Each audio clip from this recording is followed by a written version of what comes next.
ओए क्या है बोलो ना। देखी के तोहर ब्यूटी फिगर के लीवर लव यू बोलता। हे कुकुर का लीवर लव यू बोला था। ए चाची कमलेशवा कहाँ बा हो? घरे बा। भेजो पढ़े जाए के। भूजा खाइबे बाबू? ना। काहे रे? माई से खोले बिया नु कि सामने वाली डाइन ही है, मत खोइए। मिले खाती हमारा से ससुरा में योइला। हेलो। हाँ जी बोलिए। तुम्हारी दीदी शादी से पहले किसी लड़के से बात करती थी क्या? नहीं तो। चलो ठीक है। सुनिए ना प्लीज मेला घूमने आइए ना। मेला घूमे? एगो तो जान पर खेल के फोन कोली बनी। ए का हाल बा? माने एगो खाना बनाए के बनू तो एकरा देह पर विपत पड़ जाला। जाके आटा लियावा, संगे संगे काम करवावा। हम तार नौकर ना है के तार का ठौर पे बना के देम। बड़ी चलती चलावा तारी, बुझाता इया भइल बारी। खाली आवे दे अपने बाबू के, सब शिकायत करेम। अच्छा उचल जी हनु तो अपने बारे में सोच लिए। ए चंदा बारा सजल भरू का बात बा? क्या?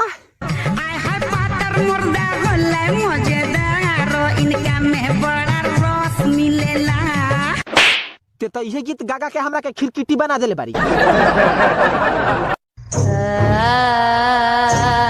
हाँ डियर बोला। प्यार न करबा तो मर जाई, आग लगा के जर जाई। तू ऑफर देता रुकी धमकी।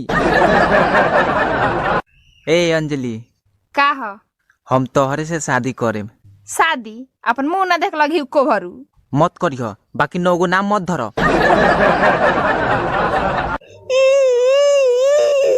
रे काहे रोता इस रे?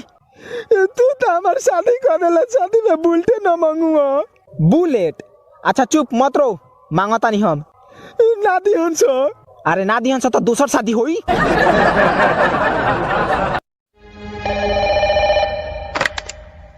हेलो। अरे क्या हुआ है? मैं मर जाऊंगी करण, मैं मर जाऊंगी। I will commit suicide. मर जाओगी? लेकिन बताओ तो कुछ।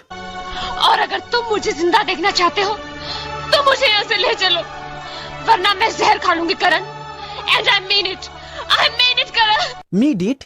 तो इंग्लिश बोल, हमरा कुछ। हाँ बोला। सुननी है कि तोर लड़का हो गई रे। हाँ हो, तारा खाती कितना खुशी के बात बा। गांव में मिठाई उठाई ना बटल हो। हम काहे मिठाई बांटी? हाँ तो मामा कही बका।